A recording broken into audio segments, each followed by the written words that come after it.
اعوذ باللہ من الشیطان الرجیم بسم اللہ الرحمن الرحیم۔ السلام علیکم ورحمۃ اللہ وبرکاتہ۔ تمام دیکھنے اور سننے والوں کو خوش آمدید کہتی ہوں اس یوٹیوب چینل پہ۔ امید ہے کہ آپ سب خیریت سے ہوں گے۔ اللہ تعالیٰ ہماری یہ کاوش اپنی بارگاہ میں قبول فرمائے اور اس چینل کو علم، ہدایت اور خیر و برکت کا ذریعہ بنائے۔ ہماری دعا ہے کہ یہ مواد نہ صرف ہماری بلکہ آپ سب کی زندگی میں بھی روشنی کا سبب بنے اور ہمیں دین کی صحیح سمجھ عطا کرے۔ اللہ تعالیٰ ہمیں نیکی کے راستے پر چلنے کی توفیق دے اور ہمارے اعمال کو آخرت میں کامیابی کا ذریعہ بنائے، آمین۔ دعا ہے کہ اللہ تعالیٰ ہمیں حق بات کو سمجھنے اور اس پر عمل کرنے کی توفیق عطا فرمائے، ہمارے اس کام کو صدقہ جاریہ بنائے۔ آئیے آغاز کرتے ہیں اس کتاب کا۔ اللہ رب العزت سے دعا ہے کہ وہ ہمارے اس سفر کو علم اور ہدایت کا ذریعہ بنائے، آمین۔ جس کتاب کا ہم مطالعہ کر رہے ہیں تھمبنیل سے آپ کو اندازہ ہو چکا ہوگا، اس کی پچھلی جتنی بھی آڈیوز ہیں ان کو آپ سن سکتے ہیں۔ ہم لوگ کچھ نیک اعمال کا ذکر کر رہے تھے کہ جس میں اول واجب نمازیں تھیں، دوم اس میں نوافل تھے، سوم تہجد، چوتھا جہاد اور شہادت، اور پانچواں وسیلہ کہ جس کو اس آڈیو میں بیان کیا جائے گا وہ ہے خدمت خلق اور احسان، خداوند عالم سے تقرب اور قرب۔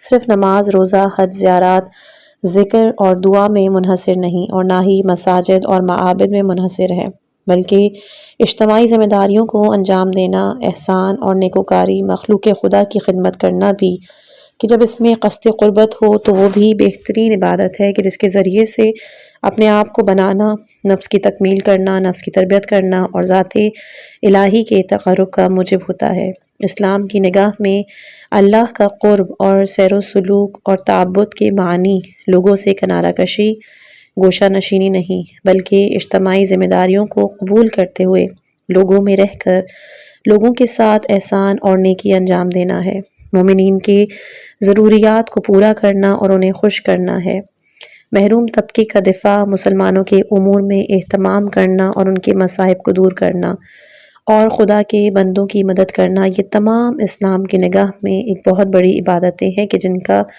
ثواب حج و عمرے کے کئی برابر زیادہ ہوتا ہے۔ اس کے متعلق سینکڑوں احادیثیں پیغمبر اور ائمہ اطہار علیہم السلام سے وارد ہوئی ہیں۔ امام جعفر صادق علیہ السلام سے نقل ہے کہ اللہ تعالیٰ فرماتا ہے کہ میری مخلوق میرے عیال ہیں، میرے نزدیک سب سے زیادہ محبوب انسان وہ ہے جو میری مخلوق پر مہربان ہو اور ان کے ضروریات کی بجا لانے میں کوشش کرے۔ رسول خدا صلی اللہ علیہ وآلہ وسلم نے فرمایا کہ لوگ اللہ کے اہل و عیال ہیں، اللہ کے نزدیک سب سے زیادہ محبوب انسان وہ ہے کہ جو اللہ کے اہل و عیال کو فائدہ پہنچائے اور ان کے دلوں کو خوشنود کرے۔ امام محمد باقر علیہ السلام نے فرمایا کہ کسی مومن کا کسی دوسرے مومن کے سامنے مسکرانا ایک حسنہ اور نیکی ہوا کرتا ہے اور اس کی تکلیف اور گرفتاری کو دور کرنا بھی ایک نیکی ہے۔ خدا کسی ایسی چیز سے عبادت نہیں کیا کہ جو اس کے نزدیک مومن کے خوش کرنے سے زیادہ محبوب ہو۔ جیسے کہ آپ ملاحظہ کر چکے ہیں کہ احسان، نیکوکاری، اللہ کے بندوں کی خدمت، لوگوں کے مصائب دور کرنے میں کوشش اسلام کی نگاہ میں ایک بہت بڑی عبادت ہے۔ اگر انسان اسے قصد قربت سے بچا لائے تو یہ تکمیل نفس اور اس کی تربیت اور قرب الہی کا وسیلہ بنتا ہے۔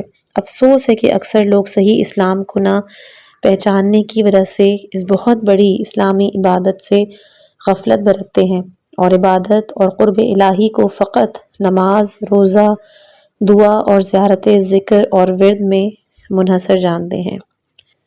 چھٹا وسیلہ ہے دعا۔ تکمیل روح اور قرب خدا کی بہترین عبادت اور سبب دعا ہے، اسی لیے خداوند عالم نے اپنے بندوں کو دعا کرنے کی دعوت دی ہے۔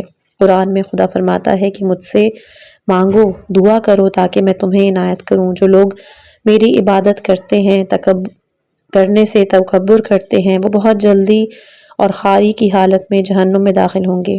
پھر اللہ نے یہ بھی فرمایا کہ تضرع اور مخفی طور سے خدا سے مانگو، یقیناً خدا تجاوز اور ظلم کرنے والوں کو دوست نہیں رکھتا، اور فرمایا اے میرے بندو مجھ سے سوال کرو، ان سے کہہ دو میں ان کے نزدیک ہوں، اگر مجھے پکاریں تو میں ان کا جواب دوں گا۔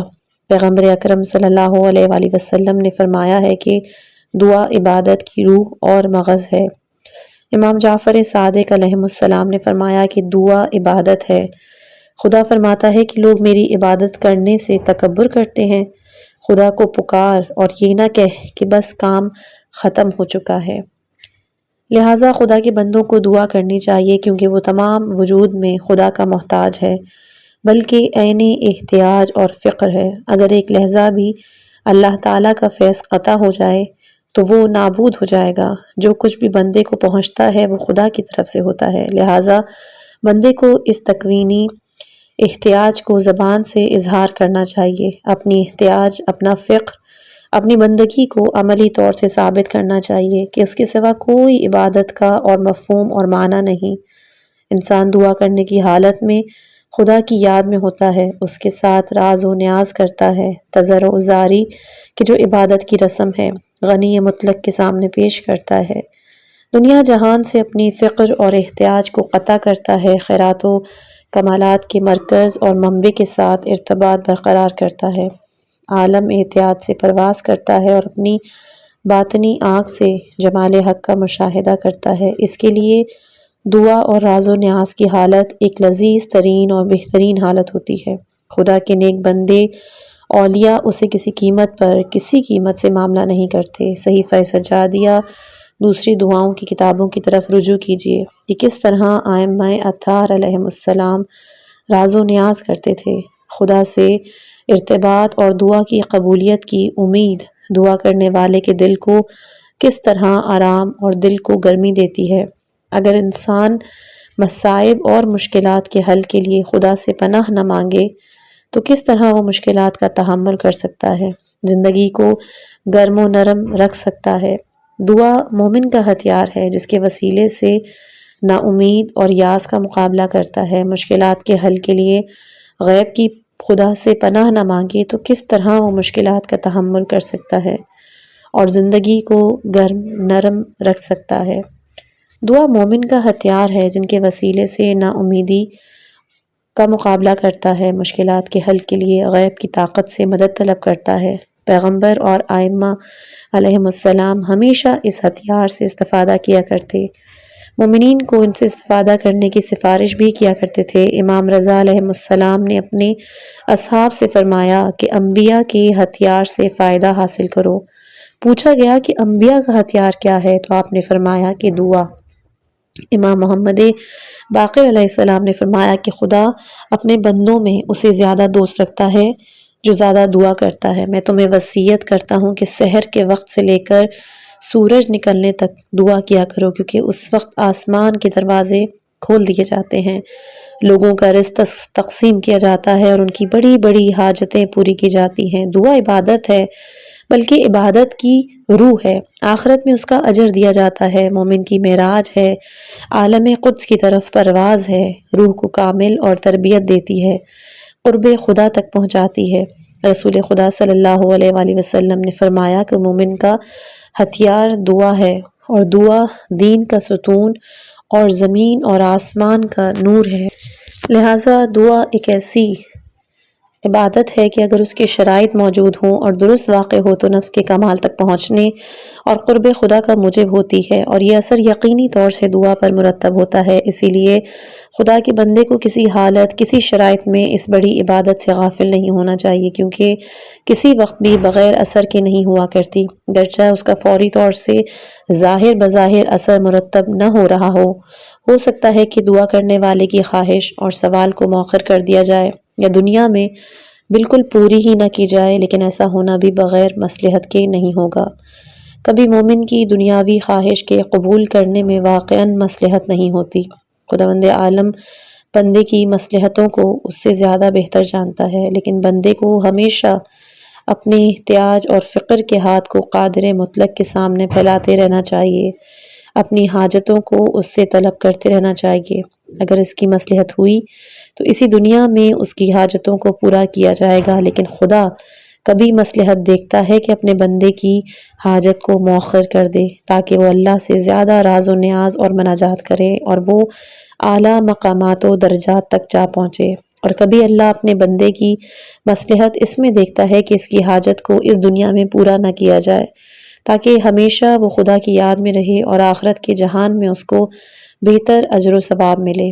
رسول خدا صلی اللہ علیہ وآلہ وسلم نے فرمایا ہے کہ خدا اس بندے پر اپنی رحمت نازل کرے کہ جو اپنی حاجتوں کو خدا سے طلب کرے اور دعا کرنے میں اصرار کرے، خواہ اس کی حاجتیں پوری کی جائیں یا پوری نہ کی جائیں۔ آپ نے اس وقت ایک آیت کی بھی تلاوت کی تھی، وَأَدْعُو رَبِّي عَسَىٰ أَلَّا أَكُونَ بِدْعًا رَبِّي شَقِيًّا۔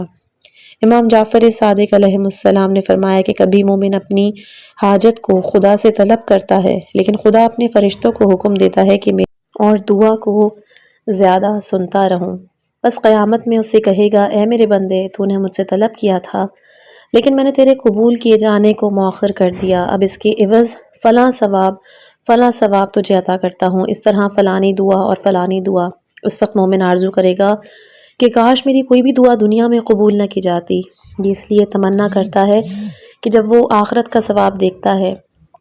امام جعفر صادق علیہ السلام نے فرمایا ہے کہ دعا کے آداب کو حفظ کرو اور متوجہ رہو کہ کس کے ساتھ بات کر رہا ہے، کس طرح اس سے سوال کر رہا ہے اور کس لیے اس سے سوال کرتا ہے۔ اللہ کی عظمت اور بزرگی کو یاد کر اور اپنے دل میں جھانک اور مشاہدہ کر کہ جو کچھ تو دل میں رکھتا ہے خدا اسے جانتا ہے اور تیرے دل کی اسرار سے آگاہ ہے، تیرے دل میں جو حق یا باطل پنہان اور چھپا ہوا ہے اس سے مطلع ہے، اور اپنی ہلاکت و نجات کے راستے کو معلوم کر کہ کہیں ایسا نہ ہو کہ تو خدا سے ایسی چیز کو طلب کرے جس میں تیری ہلاکت ہو جبکہ تو خیال کرتا ہے کہ اس میں تیری نجات ہے۔ 7واں وسیلہ روزہ۔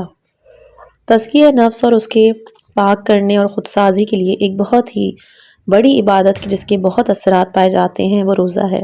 روزے کی فضیلت میں بہت زیادہ احادیث وارد ہوئی ہیں، جیسے رسول خدا صلی اللہ علیہ وآلہ وسلم نے فرمایا کہ روزہ جہنم کی آگ سے حفاظت کرنے والی ڈھال ہے۔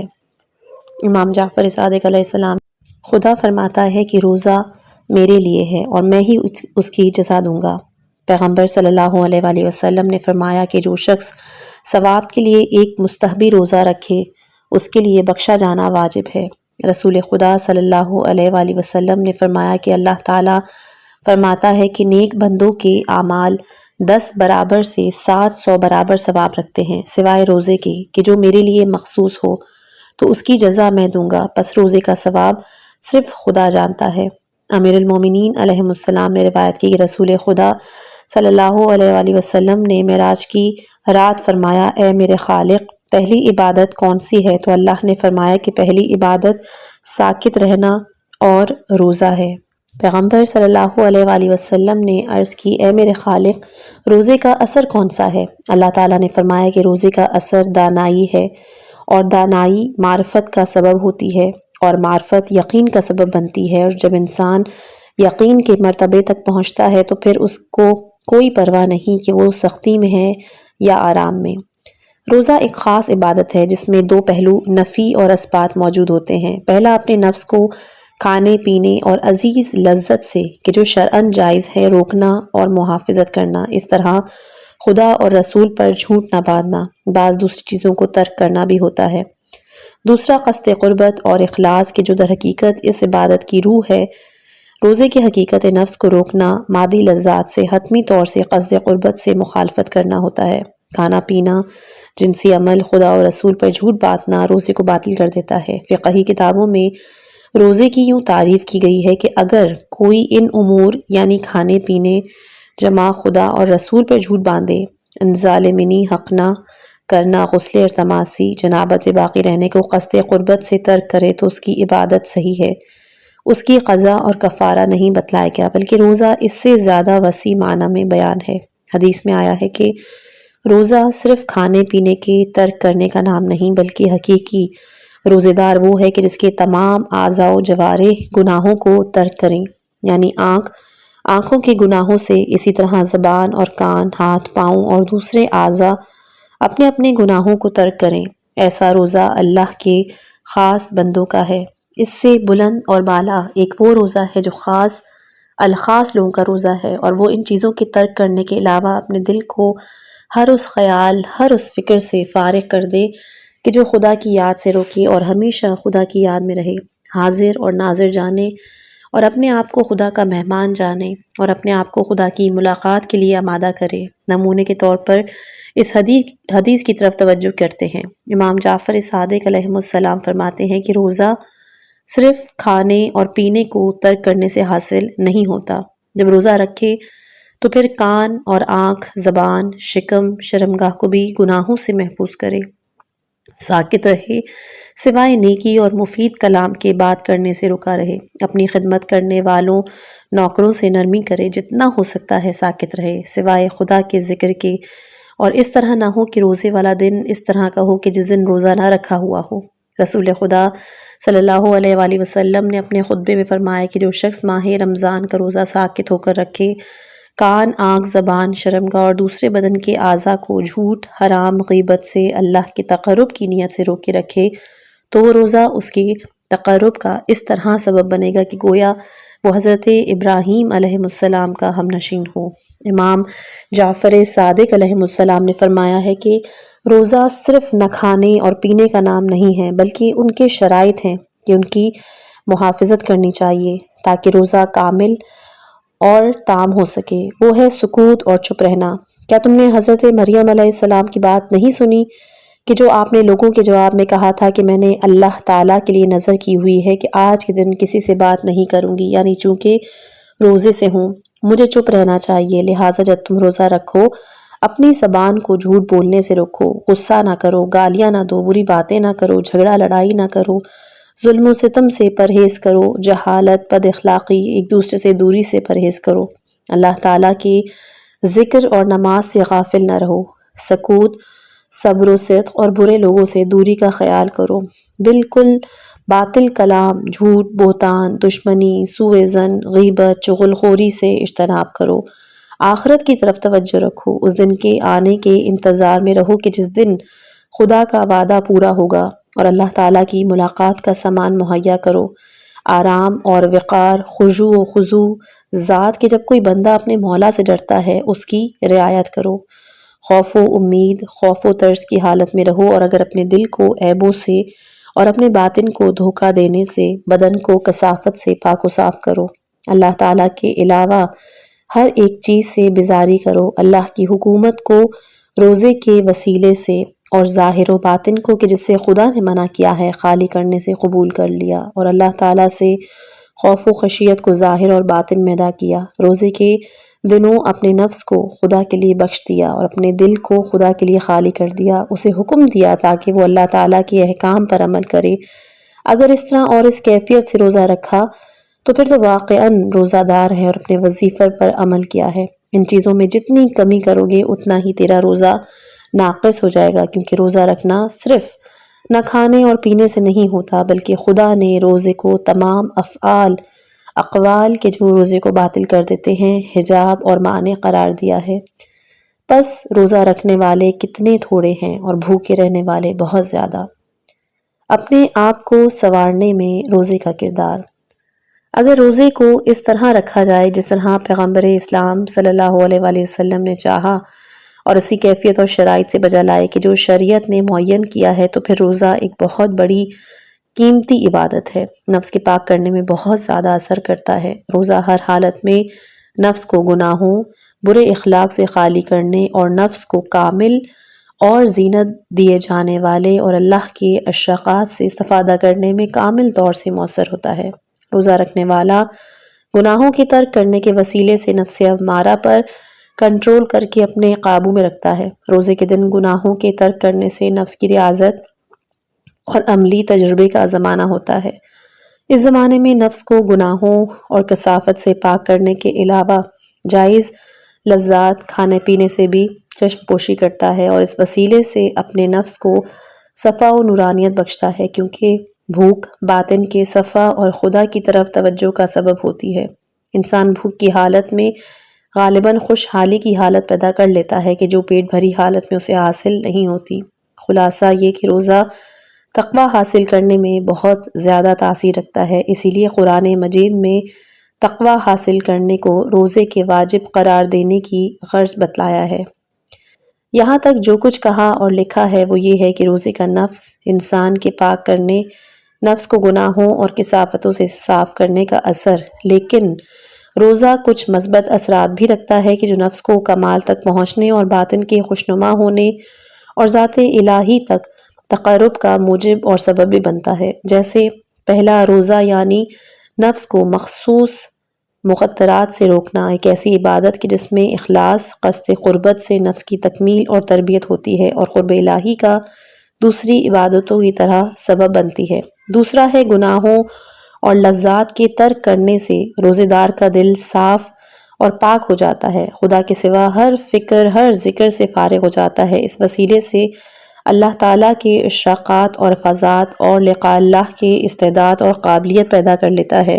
اس حالت میں اللہ تعالیٰ کے لطیف اور عنایات اسے شامل حال ہو جاتی ہیں اور اللہ کے جذبے سے قرب الہی کو حاصل کر لیتا ہے۔ اسی لیے احادیث میں وارد ہوا ہے کہ روزے دار کا سانس لینا اور سونا بھی ثواب اور عبادت ہے۔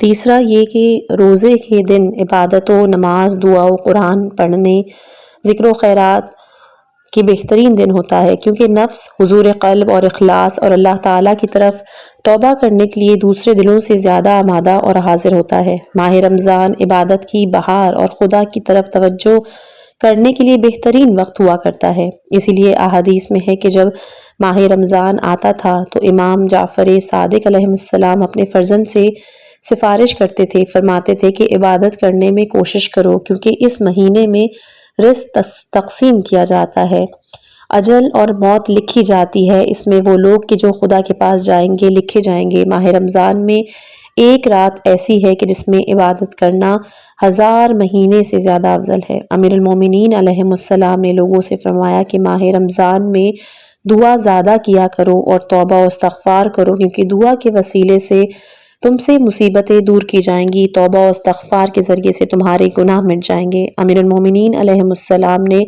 روایت کی ہے کہ رسول خدا صلی اللہ علیہ وآلہ وسلم نے ایک دن ہمارے لیے خطبہ بیان کیا اور اس میں فرمایا، لوگوں، ماہ رمضان کا مہینہ برکت اور رحمت اور مغفرت کے ساتھ تمہاری طرف آیا ہے۔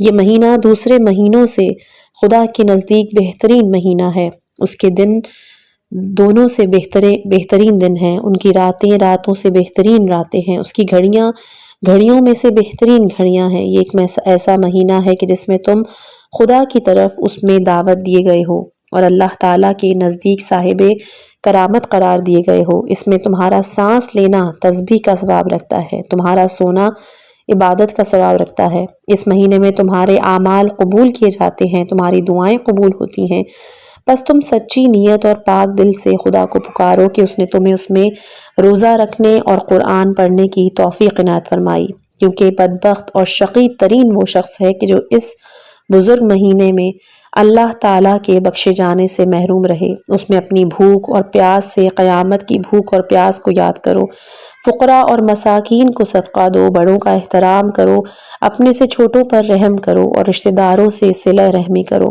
اپنی زبان کی حفاظت کرو، حرام چیزوں سے اپنی آنکھوں کو بند کرو، کانوں کو حرام کے سننے سے بند کرو، یتیموں پہ رحم مہربانی کرو اور اپنے گناہوں سے توبہ کرو۔ نماز کے اوقات میں اپنے ہاتھوں کو دعا کرنے کے لیے بلند کرو، کیونکہ یہ وقت بہت بہترین وقت ہے کہ خدا لوگوں پر رحمت کی نگاہ ڈالتا ہے، ان کی مناجات کو قبول کرتا ہے، ان کی پکار پہ لبیک کہتا ہے، جب کوئی سوال کرے اسے عطا کرو، اس کی دعا کو قبول کرتا ہے۔ لوگوں، تمہاری جانیں تمہارے اعمال کے مقابلے میں گروہی ہیں، پس استغفار کے ذریعے انہیں آزاد کراؤ۔ لوگوں، جو شخص اس مہینے میں روزہ داری کو افطار کرائے اسے ایک بندے کے آزاد کرنے کا ثواب دیا جاتا ہے، گزرے ہوئے گناہوں کو معاف کر دیا جاتا ہے۔ کہا گیا ہے کہ یا رسول اللہ، ہم تمام افطاری دینے پہ قدرت نہیں رکھتے، تو آپ نے کہا کہ دوزخ کی آگ سے بچو، خواہ ایک ٹکڑا یا پانی کا ایک گھونٹ پلانا ہی کیوں نہ ہو۔ لوگوں، جو شخص اس مہینے میں اپنے اخلاق کو اچھا کرے قیامت کے دن پل صراط سے عبور کرے گا اور خدا اسے آزاد کر دے گا۔ جو شخص اس مہینے میں کسی بندے کے کام کو آسان کر دے خداوند عالم قیامت کے دن اس کے کام کو آسان کرے گا۔ جو شخص اس مہینے میں اپنی برائی کو لوگوں سے روکے، خدا قیامت کے دن اپنے غضب کو اس سے روکے گا۔ جو شخص کسی یتیم کی عزت کرے، خدا قیامت کے دن اسے اپنی رحمت سے متصل کرے گا۔ جو شخص قطع رحمی کرے، خدا قیامت کے دن اس سے اپنی رحمت کو قطع کر دے گا۔ جو شخص اس مہینے میں مستحب نمازیں پڑھے، خدا اس کے لیے جہنم سے براعت لکھ دے گا۔ اور جو شخص اس مہینے میں مجھ پہ زیادہ درود بھیجے، خدا اس کے نامہ اعمال کے ترازو کو بھاری قرار دے گا۔ جو شخص اس مہینے میں قرآن کی ایک آیت پڑھے، اس کو ایک قرآن کے ختم کرنے کا جو دوسرے مہینوں میں پڑھے گا ثواب دیا جائے گا۔ لوگوں، اس مہینے میں جنت کے دروازے کھول دیے جاتے ہیں۔ اللہ تعالیٰ سے طلب کرو کہ وہ تم پر بند نہ ہوں۔ اس مہینے میں دوزخ کے دروازے بند ہوتے ہیں۔ خدا سے طلب کرو وہ تم پر کھول نہ دیے جائیں۔ اس مہینے میں شیطانوں کو زنجیروں سے بند کر دیا جاتا ہے۔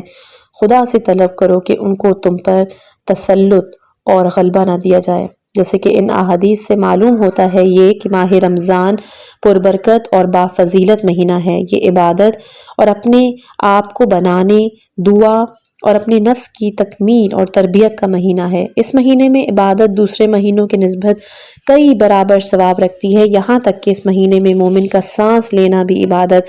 اس مہینے میں جنت کے دروازے مومنین کے لیے کھل جاتے ہیں، جہنم کے دروازے بند ہو جاتے ہیں۔ اللہ کے فرشتے خدا کے بندوں کو عبادت کی طرف بلاتے ہیں، بالخصوص سحری اور شب قدر کے جس میں جاگتے رہنا، عبادت کرنا 1000 مہینوں سے افضل ہے۔ خدا نے اس مہینے میں عام دربار لگایا ہے، تمام مومنین کو اپنی طرف مہمانی کے لیے بلایا ہے، اور اس دعوت کا پیغام پیغمبر صلی اللہ علیہ وآلہ وسلم لائے ہیں۔ میزبان جواد مطلق ہے، اللہ کے مقرب فرشتے مہمان مومنین کی خدمت گزار، اللہ کی نعمتوں کا ایک عام دسترخوان بچھا ہوا ہے، مختلف قسم کی نعمتیں اور جوائز کہ جنہوں نے نہ کسی آنکھ نے دیکھا، نہ کسی کان نے سنا، نہ کسی دل پر خطور کیا ہے، وہ مہیا ہے۔ رمضان کا مہینہ پر برکت اور با فضیلت مہینہ ہے۔ اللہ کی توفیق ہر طرف سے آمادہ ہے۔ دیکھیں کہ ہماری ہمت اور لیاقت کتنی ہے۔ اگر ہم نے غفلت کی تو قیامت کے دن پشیمان ہوں گے، لیکن اس دن پشیمانی کوئی فائدہ مند نہ ہوگی۔ ماہ رمضان کی دعائیں مفاتیح الجنان اور دوسری دعاؤں کی کتابوں میں موجود ہیں۔ خلوص اور توجہ کے ساتھ اللہ کے تقرب اور سیر و سلوک کے لیے ان سے استفادہ کیا جا سکتا ہے۔ آخر میں بتلا دینا چاہتا ہوں کہ باقی تمام عبادات بھی نماز اور روزے، ذکر اور دعا کی طرح اپنے آپ کو بنانے، سنوارنے اور تکمیل اور تربیت نفس میں مفید اور مؤثر ہوتے ہیں۔ چونکہ ہماری بنا اختصار پر تھی، لہٰذا ان کی انسانی کو پاکیزہ بنانے کے لیے نفس اور اس کی خواہشات، ہوا اور ہوس پہ کنٹرول کرنا ایک ضروری اور زندگی ساز کام ہے۔ انسان کا نفس اور روح مثل ایک سرکش گھوڑے کی طرح ہیں۔ اگر وہ ریاضت کے ذریعے مطیع اور آرام میں ہو اور اس کی لگام اپنے ہاتھ میں رکھی اور اس کی پشت پہ سوار ہوا تو پھر اس سے فائدہ حاصل کر سکے گا۔ اگر وہ مطیع اور فرما بردار نہ ہوا اور جس طرح چاہے وہ جانے لگا تو وہ تجھے اپنی پشت سے تہی غار میں گرا دے گا۔ لیکن سرکش نفس کو مطیع اور فرما بردار بنانا کوئی آسان کام نہیں ہے۔ وہ ابتدا ہی میں تجھ سے مقابلہ کرے گا، لیکن اگر تو مقاومت کرے اور مضبوط بنے تو وہ تیرا مطیع اور فرما بردار ہو جائے گا۔ امیر المؤمنین علیہ السلام نے فرمایا کہ اگر تیرا نفس تیرے سامنے سختی سے پیش آئے، مطیع اور فرما بردار نہ ہو تو بھی اس پہ سختی کر تاکہ وہ تیرا مطیع اور فرما بردار ہو جائے۔ تو اس کے ساتھ ہیلے اور بہانے سے پیش آ تاکہ وہ تیری اطاعت میں آ جائے۔ والسلام علیکم ورحمۃ اللہ وبرکاتہ۔ الحمدللہ کہ ہماری آج کی یہ ویڈیو، یہ آڈیو یہاں پہ اختتام ہوتی ہے۔